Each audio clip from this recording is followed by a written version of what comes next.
Yeah, I've had a lot of those, so it's very hard to pick out specifically one thing. Sure. I've had guys come back and say, "Hey, that technique saved my life when we did this thing in a foreign Yeah. country." Oh, that's Wow. awesome. Really happy. That's great. Like I mentioned, Nick Turnbow, who by the way is on Instagram at Nick Turnbow, who has Right. cerebral palsy, who's a purple belt. He's learning stuff and doing stuff, and him learning forces me to be a better teacher because now I have to teach it in a different way. It's a different Yeah. technique. And I have to figure out how to deliver it to him and modify techniques for him. So he's been a great teacher to me as well. Yeah. And I've had some students that are 400 or 500 pounds that lose 200 or 300 pounds, and Wow. that's crazy. Their life changes. But I think the one of the best lessons that I've had is of all of the time that I've been in jujitsu, which is coming up on 30 years, I've never seen anybody not make significant progress in Yeah. jujitsu or any aspect of their life simultaneously, concurrently, Hmm. um, except for one guy. And this guy's name was Pedro. Okay. And Pedro came in and he was training with us in the 90s, the mid 90s.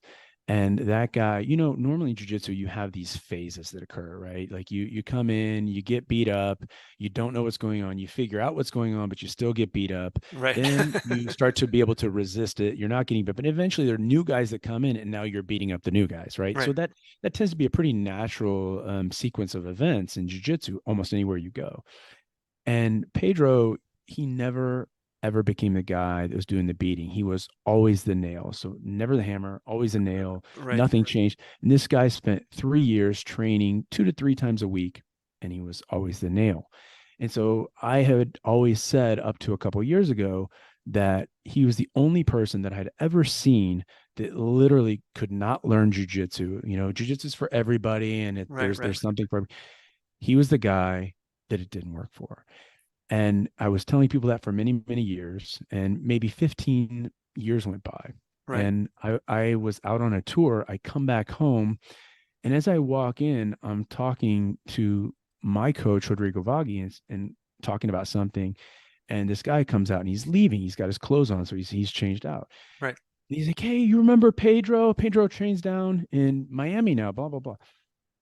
And I stopped and I looked at him like, "Pedro from like the first school, like in 96 or something?" Wow. He's like, "Yeah, Pedro." And I look down, and in his kit is a brown belt. All And right. I'm like, "Oh, shit." And like I asked Rodrigo after he left, I'm like, "Is he actually training? Is he training hard?" He's like, "Yeah, man, he's great. He's doing a good job." So the lesson for me was never give up on Yeah. them. So even the Yes. one guy that I thought couldn't learn jujitsu, it literally took an ass beating every day for 3 years. Yeah. Literally, guys would come in off the street and kick his ass, is now a brown belt. And from what I'm told, he's actually a good brown He's belt. a good So brown belt. so there's a lot to be said for that. And I gave up on him early. So it just took him 4 or 5 or 6, however many years Yeah. to figure it out. And he never quit. He just moved. I thought he had quit. He moved. So that's another lesson for me, right? Don't give up. There's always time. And